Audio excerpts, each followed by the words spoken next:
ध्यान दें, जब सच्चे गुरु तुम्हारे मन को पकड़ते हैं तो निश्चित ही वहां पर दिव्यता मिलेगी। तुम्हारे जीवन में निश्चित ही एक दिव्यता का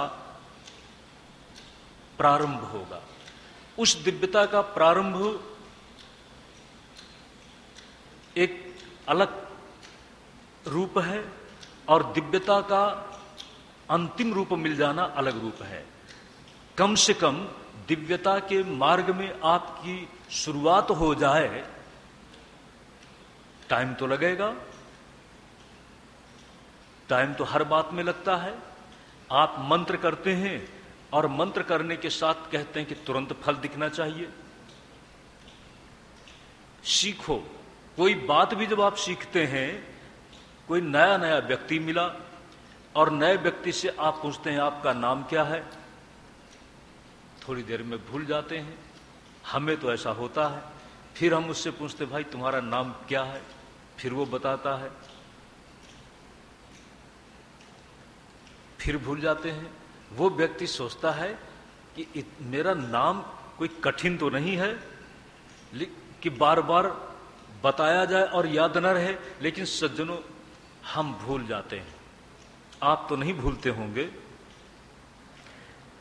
लेकिन ये भूल किसी किसी से होती है। खैर, जब नाम भी जल्दी याद नहीं रहता तो जो गुरु के द्वारा दिया गया ज्ञान है, गुरु के द्वारा जो दिव्यता का प्रारंभ किया जाता है अंतस में, थोड़ा उसमें समय लगता है। लेकिन यहां पर कहते हैं प्रतीक्षा करना, प्रतीक्षा करना। इसी भाव के साथ उद्धव जी महाराज को भगवान संसार की असारता में मन और बुद्धि के द्वारा समीक्षा और विवेक होता रहना चाहिए। इसके लिए कहा है, मन हमेशा पसंदों में बंधता है। पसंद के साथ साथ नापसंद को मन पाना नहीं चाहता है। कहा है, बुद्धि कभी कभी मन की पसंद को भी तोड़ देती है। आपके हाथ में किसी ने प्रसाद दिया, लड्डू है प्रसाद में, आपने कहा कहां का प्रसाद है? मान लीजिए किसी भी देव का है, लेकिन तुरंत किसी ने आपको संदेश दिया कि इस प्रसाद को खा करके लोगों में बीमारी पैदा हो गई, तब आप क्या करेंगे? जो प्रसाद का लड्डू आपके हाथ में है वो आपके हाथ में रहेगा, आप उसको संभाल के रखेंगे?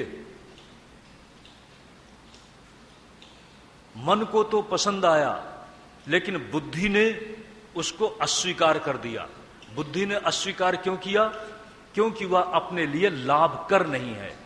ध्यान दें सुजनों, इस संसार में जब आप चल रहे हैं तो इतना ही ख्याल रखना होगा कि मुझे ये पसंद तो है, लेकिन अपने लिए लाभ कर है या नहीं, ये सूत्र ख्याल रखना।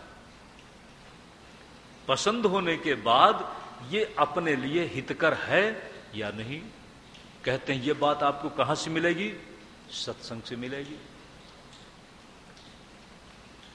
और पसंद तो हो, लेकिन हर चीज क्या आपको पसंद की आपको मिल ही जाएगी?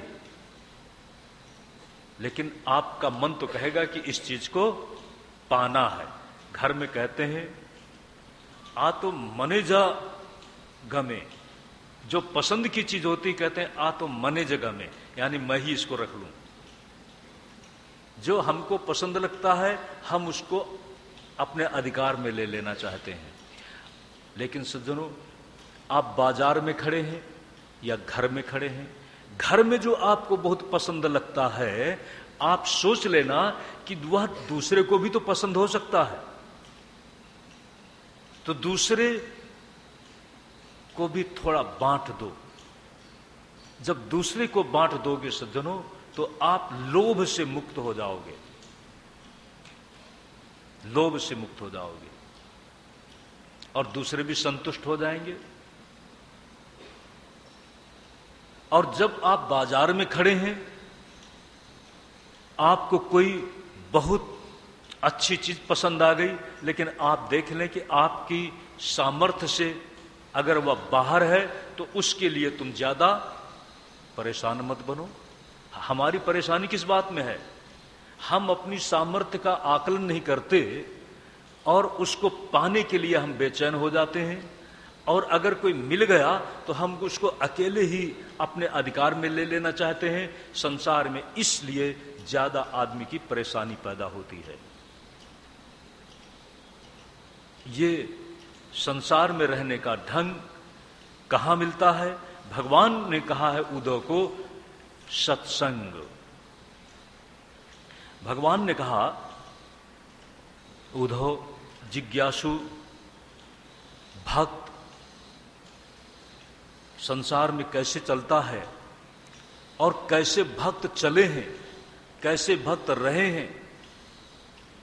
संत, महात्मा, भक्त, उनका एक भगवान नाम उल्लेख करते हैं, बहवो मत पदम प्राप्तास त्वाष्ट्र काया धवादयः वृषपर्वा बलिर्वाणो मयश्चाथ विभीषणः सुग्रीवो हनुमान ऋक्षो गजो गृध्रो वणिक्पथः व्याधः कुब्जा ब्रजे गोप्यो यज्ञ पत्न्यस्तथा परे। इन सब का जब नाम गिनाते हैं तो भगवान क्या कहते हैं? ये सब बहुत पढ़े लिखे नहीं थे।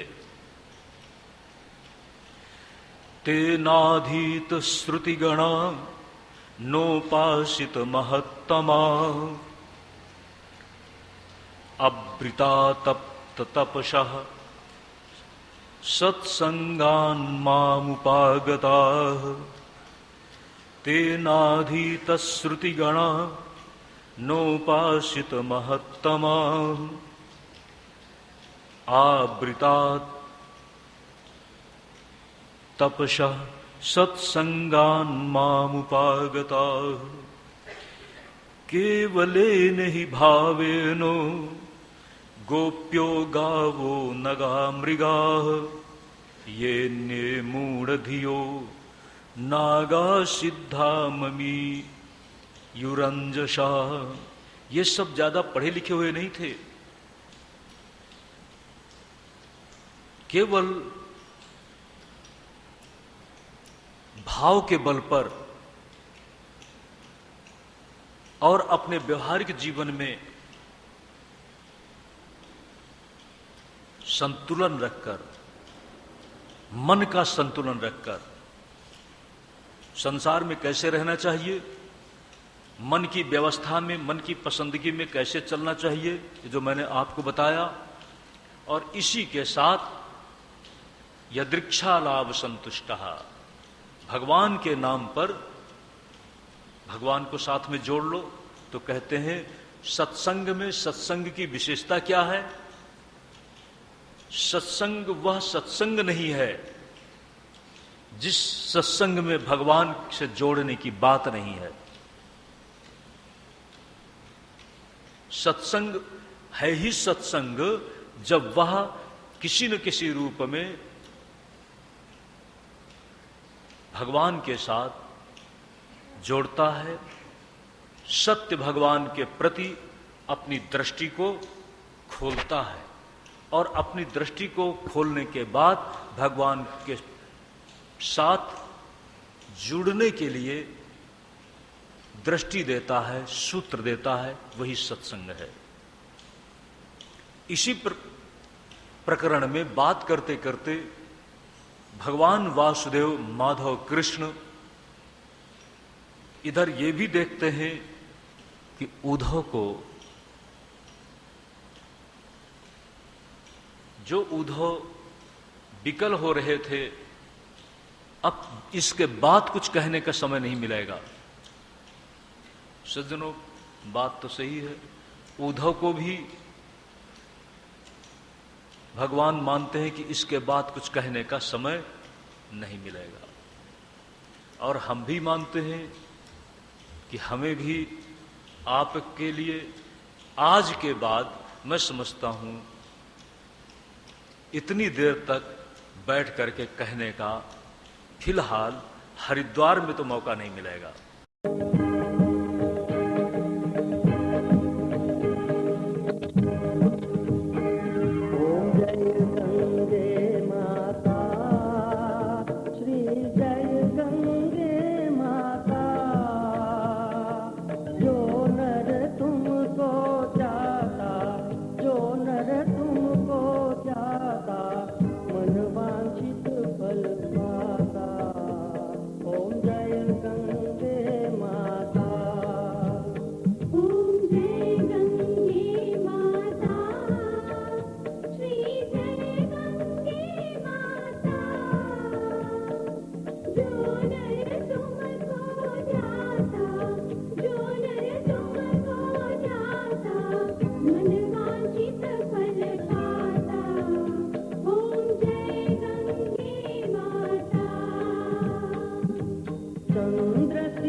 भगवान ने कहा, उद्धव, किसी समय जो ब्रह्मा के मानस पुत्र हैं, जिनको प्रथम अवतार के रूप में बताया गया है, सनक सनंदन सनातन सनत कुमार,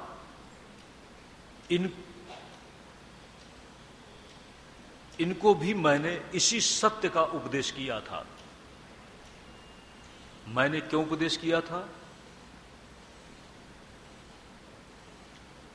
किसी समय ये चारों कुमार ब्रह्मा जी के पास गए और ब्रह्मा जी के पास जाकर योग की अंतिम स्थिति क्या है, इस पर प्रश्न किया।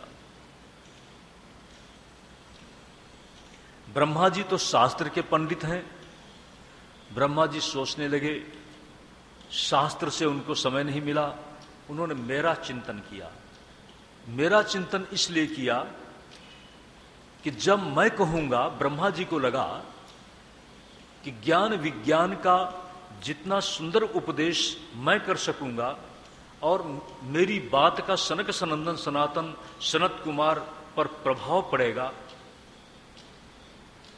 उतना मेरी बात से नहीं। इसलिए ब्रह्मा जी ने मुझे स्मरण किया है। तब मैं हंस रूप बनाकर सनक सनंदन सनातन सनत कुमार के सामने पहुंचा, हंस रूप लेकर के। और हंस रूप से मैंने एक बात, बहुत सी बातों को कहने के साथ एक बात मैंने उनको विशेष रूप से कही। प्रेम से बोलो श्री कृष्ण चंद्र भगवान की जय। श्रीमन नारायण नारायण नारायण, श्रीमन नारायण नारायण नारायण, श्रीमन नारायण नारायण नारायण, श्रीमन नारायण नारायण नारायण, श्रीमन नारायण नारायण नारायण, श्रीमन नारायण नारायण नारायण, भजमन नारायण नारायण नारायण, भजमन नारायण नारायण नारायण, नारायण नारायण नारायण, नारायण नारायण नारायण, श्रीमन नारायण नारायण नारायण, श्रीमन नारायण नारायण नारायण। ये सारा संसार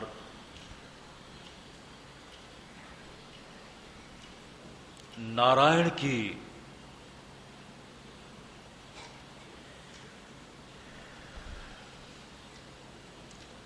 तपस्या से जन्म लेता है। मूल संकल्पक तो बाबा जी हैं।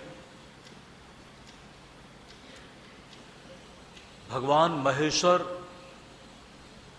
पराम्बा पार्वती उमा के साथ एक बार संकल्प करते हैं। अकेले थे, नितांत अकेले।